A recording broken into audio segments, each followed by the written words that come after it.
Good morning आप सभी को। सजग क्लासेस हिंदी में एक बार फिर आप सभी का स्वागत है। हिंदी साहित्य के इतिहास में हम लोग आदिकाल देख रहे हैं। आदिकाल में रासो साहित्य, और रासो साहित्य में अंतिम रासो हम लोग पढ़ रहे थे, पृथ्वीराज रासो, क्योंकि सबसे अधिक महत्वपूर्ण यही रासो एक है। और पृथ्वीराज रासो में कुछ बातें हम लोग पिछली क्लास में देख चुके थे। उसके बाद आज कुछ विशेष तथ्य रह गए थे, कुछ विद्वानों के कथन रह गए थे, और अन्य कुछ और रासो ग्रंथ है जिसके रचनाकार कौन है उनके बारे में जानना है।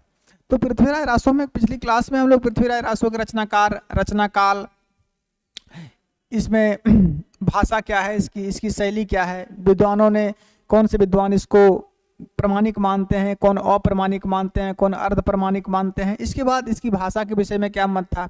इनमें इसके जो 69 सर्ग हैं, उन सभी सर्गों का नाम, उसमें सबसे छोटा सर्ग कौन है, सबसे बड़ा सर्ग कौन है, केंद्रीय बिंदु किस सर्ग में है, मंगलाचरण किस सर्ग में है।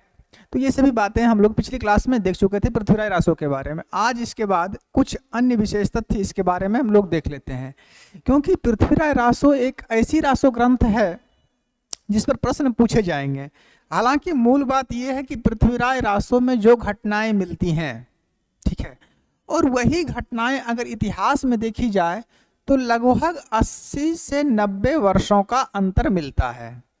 जो घटनाएं पृथ्वीराज रासो में वर्णित है, उन्हीं घटनाओं को हम अगर इतिहास में देखते हैं तो इतिहास में वही घटनाएं 80 से 90 वर्षों का अंतर उस पुस्तक के बारे में, उस घटनाओं के बारे में मिल जाता है। ठीक है, तो इन सभी चीजों पर आज हम लोग बात करते हैं।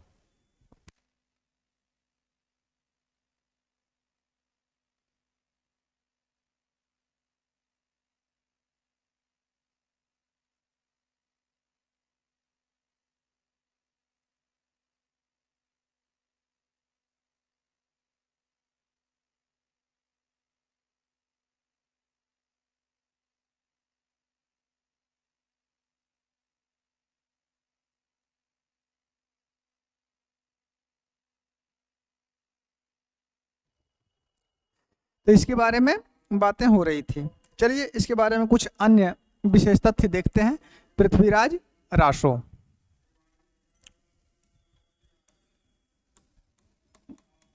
पृथ्वीराज रासो विशेष तथ्य लिख लीजिए। सबसे पहले जो बातें अभी आप लोग को हम बताए, विशेष तथ्य, कुछ विशेष तथ्य, और फिर इस पुस्तक के बारे में विद्वानों का मत क्या है, इन सभी चीजों को हम लोग देखते हैं। पहली बात तो ये कि पृथ्वीराज रासो में 68 अर्थात 68 तरह के छंदों का प्रयोग है। ये प्रश्न भी बन सकता है। पहली बात ये कि पृथ्वीराज रासो में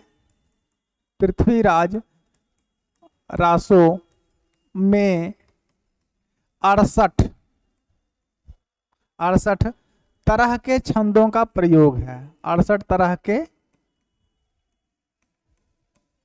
छंदों का प्रयोग है। एक बात तो ये समझ में आ गई कि पृथ्वीराज रासो में 68 तरह के छंदों का प्रयोग है। और इसमें महत्वपूर्ण छंद कौन कौन सा है। अगर महत्वपूर्ण छंद की बात करें कि 68 तरह के छंद जो हैं और महत्वपूर्ण छंद कौन कौन से हैं, तो महत्वपूर्ण छंद का नाम लिख लीजिए इसमें, जिसका प्रयोग पृथ्वीराज रासो में अधिक हुआ है। कवित्त है,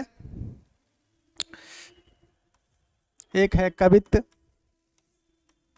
कवित्त के बाद चौपाई है, तांटक है, चौपाई, दोहा, त्रांटक, एक छंद होता है भुजंगी,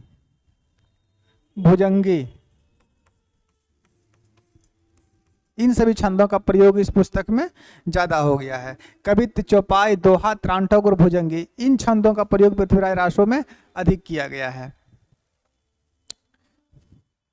एक बात और याद रखिएगा, यहाँ जो कवित्त छंद मिला है, कवित्त जो मिला है, ये कवित्त छंद को ही पृथ्वीराज रासो में छप्पई छंद कहा गया है। नोट में लिख सकते हैं आप लोग, नोट में टिप्पणी बना के, कि पृथ्वीराज रासो में, ये सब समझने वाली बात थी, इसलिए एक क्लास में हम लोग कल नहीं देख पाए थे। पृथ्वीराज रासो में छप्पय छंद को कवित्त कहा गया है। छप्पय छंद को कवित्त कहा गया। ठीक है, अब महत्वपूर्ण बात पर आइए। महत्वपूर्ण बात यह है कि पृथ्वीराज रासो में जो घटनाएं मिलती हैं और इतिहास में जो घटनाएं मिलती हैं उसमें लगभग 80 से 90 वर्षों का अंतर पाया जाता है। ये बात भी आप लोग कम से कम याद रखें। ठीक है, कि पृथ्वीराज रासो में तथा इतिहास में जो घटनाएं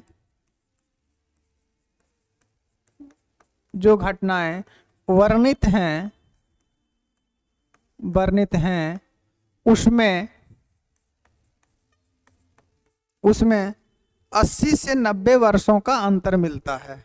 उसमें 80 से 90 वर्षों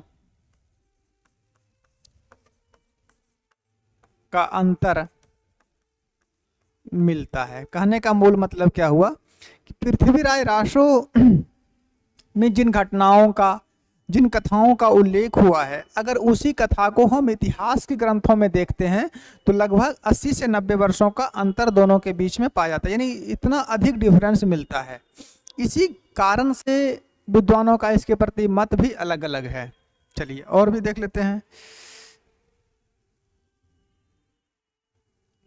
देखिए, अब बात यह है कि जो 80 से 90 वर्षों का अंतर मिलता है, इसके निराकरण के लिए मोहनलाल विष्णुलाल पांड्या ने एक संबंध का निर्माण किया था जिसको आनंद संबंध कहा गया है। इस बात पर भी ध्यान रखिएगा कि पृथ्वीराज रासो में तथा में जो घटनाएं वर्णित हैं उसमें 80 से 90 वर्षों का अंतर मिलता है, और इस अंतर का निराकरण करने के लिए मोहनलाल विष्णुलाल पांड्या ने आनंद संबंध का निर्माण किया था, और वो रास्ता निकाले कि आनंद संबंध था। ठीक है, आनंद संबंध। आगे इसके बारे में और बातें देखते हैं। नरोत्तम स्वामी ने पृथ्वीराज रासो को मुक्तक काव्य कहा। पॉइंट नंबर दूसरा होगा कि तीसरा होगा, थोड़ा देख लीजिए। अच्छा, पॉइंट हम दिए नहीं, ये हो गया दूसरा, तो अब हो जाएगा तीसरा। ये नंबरिंग जो है तीसरा क्या, नरोत्तम स्वामी ने पृथ्वीराज रासो को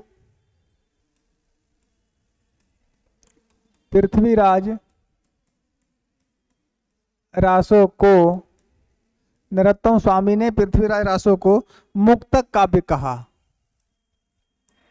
मुक्तक काव्य कहा। एक बात ये हो गई। इसके बारे में विशेष तथ्य देख रहे हैं तो जो भी विशेष बातें हैं वो देख लेते हैं। गुलाब राय ने इसे स्वाभाविक विकासशील महाकाव्य कहा। किसे? पृथ्वीराज रासो को। लिख सकते हैं, गुलाब राय ने इसे यानी पृथ्वीराज रासो को इसे स्वाभाविक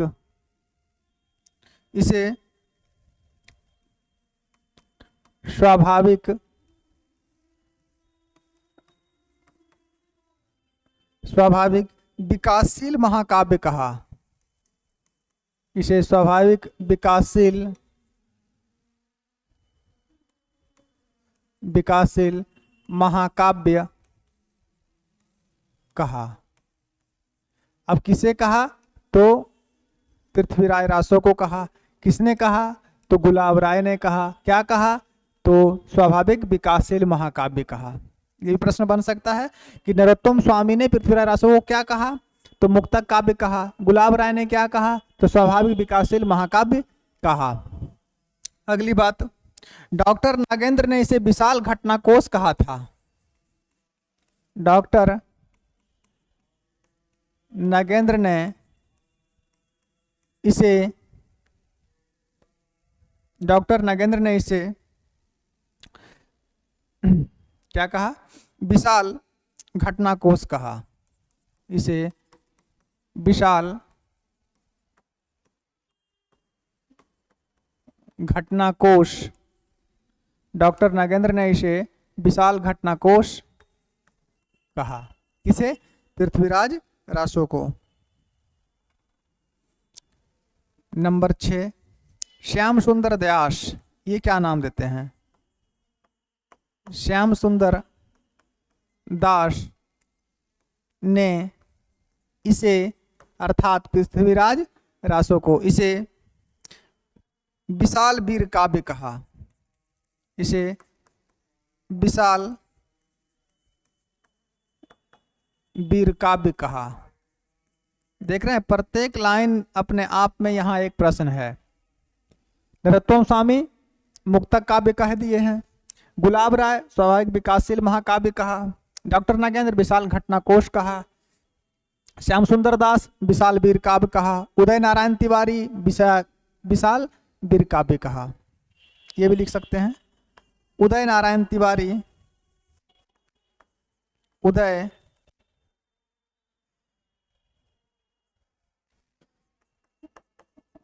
नारायण तिवारी,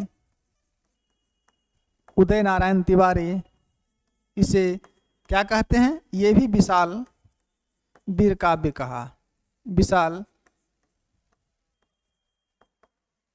वीर काव्य कहा। डॉक्टर उदय नारायण तिवारी भी इसे क्या कहते हैं?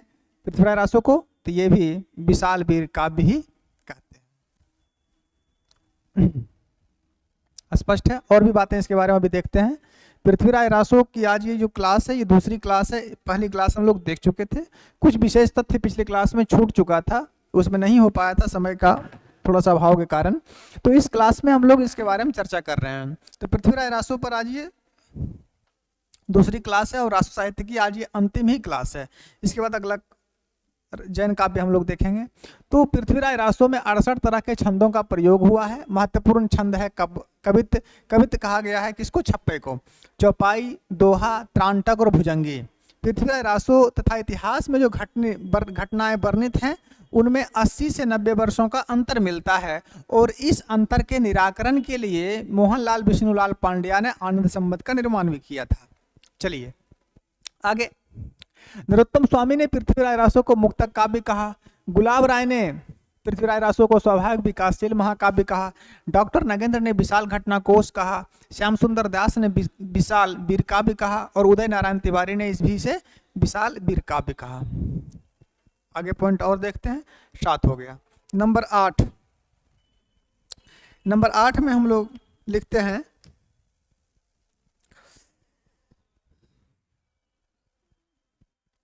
और कुछ बातें इसके बारे में देख लेते हैं।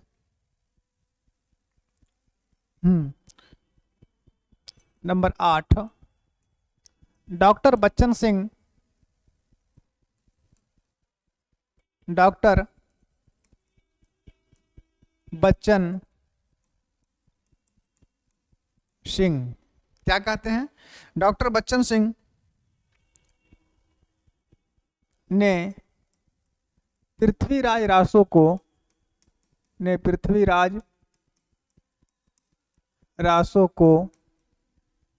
क्या माना? राजनीतिक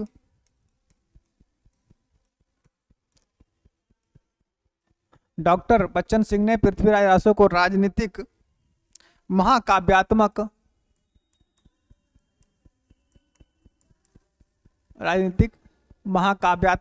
त्रासदी माना। त्रासदी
हेलो, महत्वपूर्ण कथन, आवाज बंद हो गई थी ना। महत्वपूर्ण कथन देख लेते हैं, उसके बाद फिर आगे बढ़ते हैं।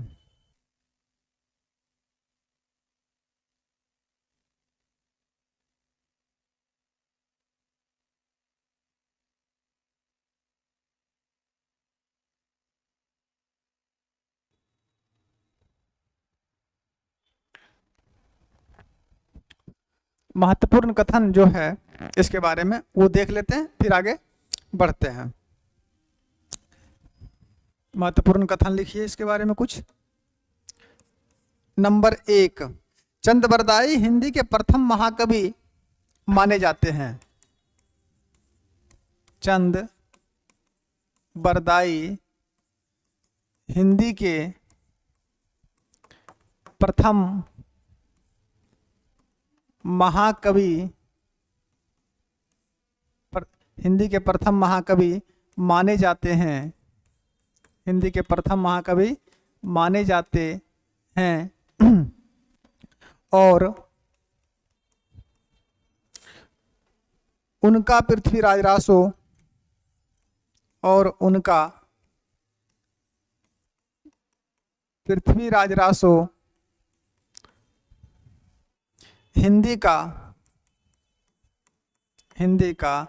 प्रथम महाकाव्य, चंदबरदाई हिंदी के प्रथम महाकवि माने जाते हैं और उनका पृथ्वीराज रासो हिंदी का प्रथम महाकाव्य है। ये कथन किसका है? ये कथन है आचार्य शुक्ल का। ये कथन किसका है? आचार्य शुक्ल का है। आचार्य शुक्ल का मतलब आचार्य रामचंद्र शुक्ल जी का ये कथन है कि चंदबरदाई हिंदी के प्रथम महाकवि माने जाते हैं, ठीक है, और उनका पृथ्वीराज रासो हिंदी का प्रथम महाकाव्य है। ये कथन किनका हो गया? पृथ्वीराज रासो, आचार्य शुक्ल का। कथन नंबर 2, अगर कथन नंबर 2 की बात करें तो पृथ्वीराज रासो की भाषा वास्तव में अपभ्रंश ही है। ये कथन किनका था? पृथ्वीराज रासो की भाषा वास्तव में अपभ्रंश, पृथ्वीराज रासो की भाषा वास्तव में अपभ्रंश ही है। ये कथन किनका है? ये कथन है मुनिजिन विजय का। किनका कथन है? ये मुनिजिन विजय का कथन है। मुनिजिन विजय का ये कथन है कि पृथ्वीराज रासो की भाषा वास्तव में अपभ्रंश ही है। ये कथन किनका है? मुनिजिन विजय का। आगे चलते हैं, 2 कथन हुआ। पृथ्वीराज रासो प्राचीन काल, कथन नंबर 3, पृथ्वीराज रासो प्राचीन काल की साहित्य की, प्राचीन काल की साहित्य की, पृथ्वीराज रासो प्राचीन काल की साहित्य की पिंगल भाषा,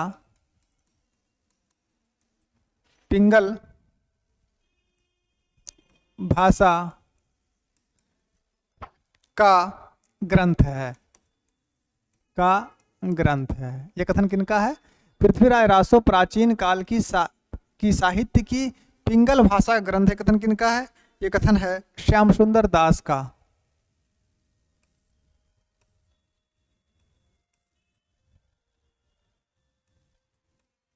किनका कथन है?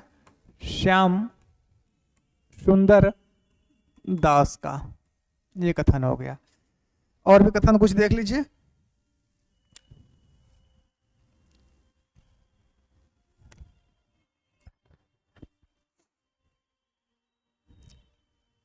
एक कथन इसके बारे में बहुत मोस्ट है, वो एचपीडी का कथन है, हजारी प्रसाद द्विवेदी का। देख लेते हैं। कथन नंबर 4, कथन नंबर 4 क्या है कि पृथ्वीराज रासो की रचना, पृथ्वीराज रासो, पृथ्वीराज रासो की रचना सुख सुखी संवाद के रूप में हुई है। सुख मतलब सुग्गा, सुख सुखी संवाद के रूप में हुई है। जिन सर्गों में यह शैली नहीं मिलती है, जिन सर्गों में यह शैली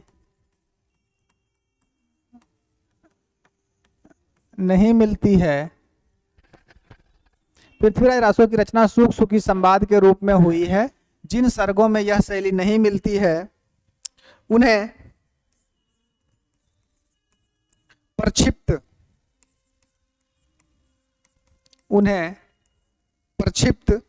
मानना चाहिए। उन्हें प्रक्षिप्त मानना चाहिए। प्रक्षिप्त क्या होता है? प्रक्षिप्त का मतलब होता है जो बाद में जोड़े जाते हैं, उसको प्रक्षिप्त कहते हैं। प्रक्षिप्त मतलब जो बाद में ऐड कर दिया गया हो। तो पृथ्वीराज रासो की रचना सुख सुखी संवाद के रूप में ही हुई है। जिन सर्गों में यह शैली नहीं मिलती, यह शैली कौन? सुख सुखी संवाद वाली, वो क्या है? उन्हें प्रक्षिप्त मानना चाहिए, यानी उन्हें मानना चाहिए कि वो बाद में जोड़े गए हैं। ये कथन भी पूर्ण नहीं हुआ है, प्रक्षिप्त मानना चाहिए। इससे वे अंश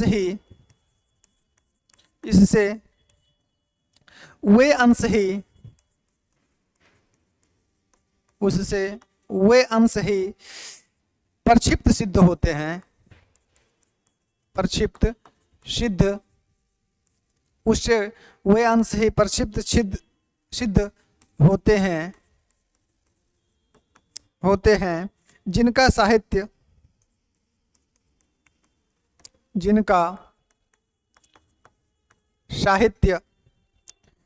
विरुद्ध तथ्य है। जिनका साहित्य विरुद्ध तथ्य है। यह कथन किनका है? यह कथन है आचार्य हजारी प्रसाद द्विवेदी का। आचार्य हजारी प्रसाद द्विवेदी जी का यह कथन मोस्ट है। पूछी जा सकती है कि यह कथन किसका है, या इसी कथन को थोड़ा सा छोटा करके पूछ लिया जाए कि पृथ्वीराज रासो की रचना सुख सुखी संवाद के रूप में हुई, यह कथन किसका है? तो यह कथन भी हजारी प्रसाद द्विवेदी जी का ही है। तो ये बातें हो गई किनके बारे में? पृथ्वीराज रासो के बारे में विभिन्न कथन। जो ये कथन किसका है? हजारी प्रसाद द्विवेदी जी का है। एक कथन और देख लीजिए शुक्ल जी का, नंबर 5। ये भी थोड़ा सा कथन जो है वो मोस्ट है। कथन ये है कि भाषा की कसौटी पर भाषा की कसौटी पर अगर ग्रंथ को कसते हैं, अगर ग्रंथ को कसते हैं, भाषा की कसौटी पर अगर ग्रंथ को कसते हैं तो और भी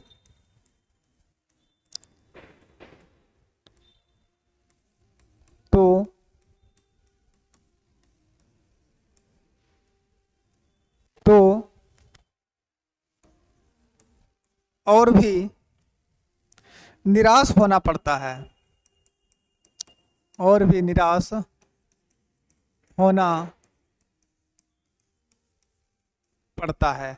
भाषा की कसौटी पर अगर ग्रंथ को कसते हैं तो और भी निराश होना पड़ता है, क्योंकि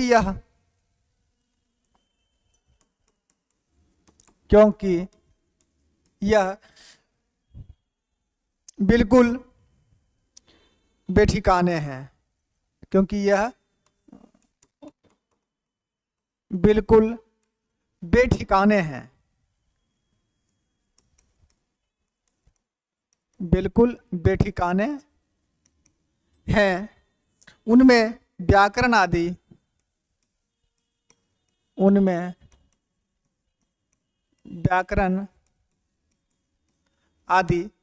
भाषा की कसौटी पर अगर ग्रंथ को कसते हैं तो और भी निराश होना पड़ता है, क्योंकि यह बिल्कुल बेठिकाने हैं। उनमें व्याकरण आदि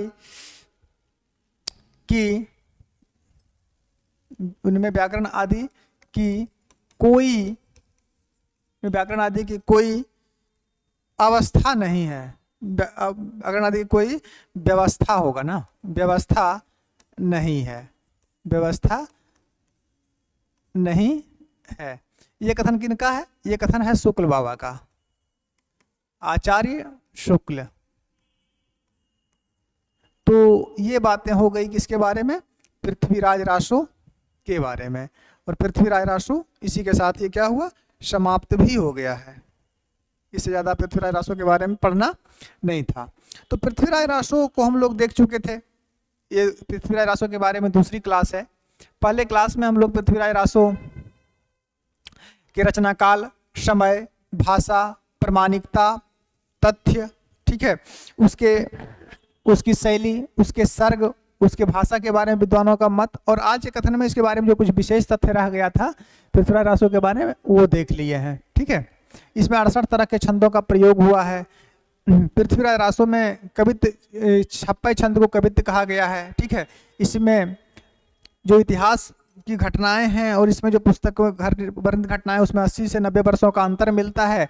इस कारण से इसके निराकरण के लिए मोहनलाल विष्णुलाल पांड्या ने आनंद संबंध की कल्पना की।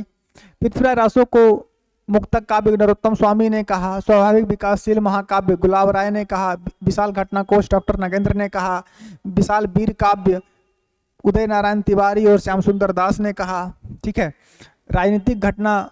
राजनीतिक महाकाव्यात्मक त्रासदी और राजनीतिक महाकाव्य बच्चन सिंह ने कहा। और ये महत्वपूर्ण कुछ कथन हो गए थे, शुक्ल बाबा का, मुनिजिन विजय का, श्याम सुंदर दास का, आचार्य प्रसाद द्विवेदी का, और एक कथन हो गया शुक्ल बाबा का। फिर तो ये इतिहास ग्रंथ अर्थात पृथ्वीराज रासो पूर्ण हुआ। अन्य कुछ महत्वपूर्ण रासो ग्रंथ और भी हैं, देख लीजिए। अन्य रासो ग्रंथ, अन्य रासो ग्रंथ का सिर्फ नाम याद रखना है, ज्यादा इसमें याद रखने की आवश्यकता नहीं है। अगले क्लास में हम लोग जैन या रास काव्य देखेंगे कि जैन साहित्य क्या थी। तो 12वीं 13वीं शताब्दी में जो अपने विकासशील थी वो जैन, तो इसके बारे में कल बात करते हैं। इसको पहले देख ली अन्य रासों का। जिससे एक रासो ग्रंथ है बुद्धि रासो। एक रासो ग्रंथ कौन सा है? बुद्धि रासो। पूछा जा सकता है बुद्धि रासो। तो बुद्धि रासो के रचनाकार कौन है? बुद्धि रासो के रचनाकार हैं जलहन। बुद्धि रासो के रचनाकार कौन है? जलहन। नंबर 2 पे आइए। बुद्धि रासो के बाद लिखिए कलयुग रासो। कलयुग रासो। कलयुग रासो की बात करेंगे, कलयुग रासो के रचनाकार कौन है? तो ये है रसिक गोविंद। क्या नाम है इनका? रसिक गोविंद। रसिक गोविंद। नंबर 3 राम रासो।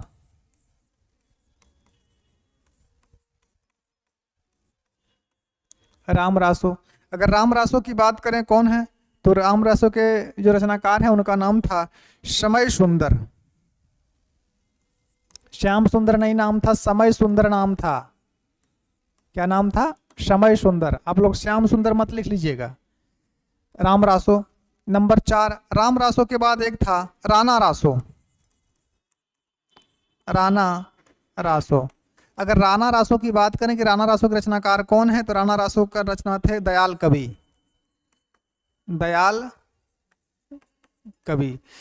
नंबर 5 राणा रासो के बाद नंबर 5 में लिख लीजिए रतन रासो। पूछा जा सकता है रतन रासो। रतन रासो किसकी रचना है? रतन रासो के रचनाकार हैं कुंभकर्ण।